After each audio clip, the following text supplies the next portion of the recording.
the surprising reason: the royal family doesn't always wear seatbelts, according to a security expert. Moreover, they likely won't face legal repercussion for going sans seatbelt. If you've noticed that Kate Middleton, Prince William, and other members of the British royal family are often photographed in cars without seatbelts, you're not alone. And a British security expert is explaining why. Michael Chandler recently spoke with the Daily Mail about the reasoning behind the decision, explaining that royals ride without seatbelts due to security considerations. As you might imagine, there's concerns about extracting a principal from a vehicle as quickly as possible, Chandler said. It's likely there's a risk-based approach, he added. There'll be a risk assessment, the outcome of which will determine whether or not there needs to be extra precautions. Comfort and appearance also play a part, especially for events where the royals need to be in military uniform or formal attire. If they're in and out of a vehicle, royals will be less inclined to fit their seatbelt every time, Chandler explained. With men, for example, a seatbelt can crease shirts, and so that might also be a factor. Royals are often photographed in cars as they near their destination, and Chandler explains they don't always ride without a safety belt. They do actually wear seatbelts, probably much more than people realize, he said. On those occasions where they're traveling relatively quickly through London or on motorways, they will certainly wear seatbelts. It's unlikely that any of the royals will have legal repercussions for going sans seatbelt.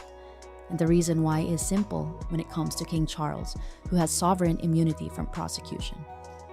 Under a very old piece of legislation, the Bill of Rights from 1689, the monarchy was established to be above legal challenges in courts, noted Chandler, who, in addition to his security expertise, also has a law degree. More recently, he continued, the Crown Proceedings Act of 1947 allowed lawsuits against government and crown departments, but explicitly excluded the monarch. As for other royals, the risk-based assessment comes into play. Security decisions made by protection officers are unlikely to be challenged by other members of law enforcement.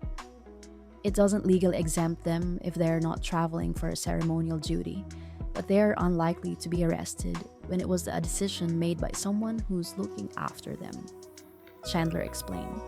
In short, the police who provide the protection aren't likely to be challenged by their policing colleagues.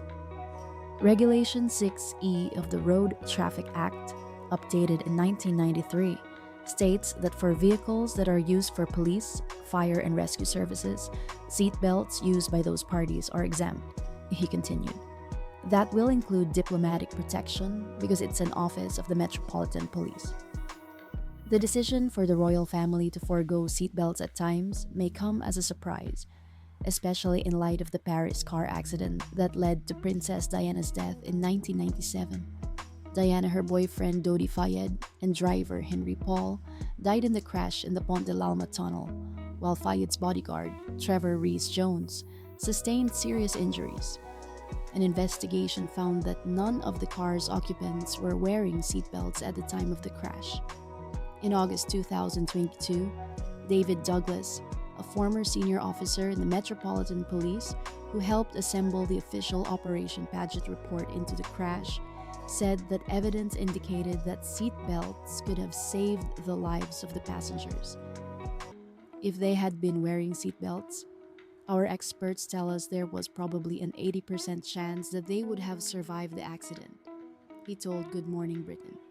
It would still have been a terrible accident. They would have been badly injured, but it probably would not have been fatal.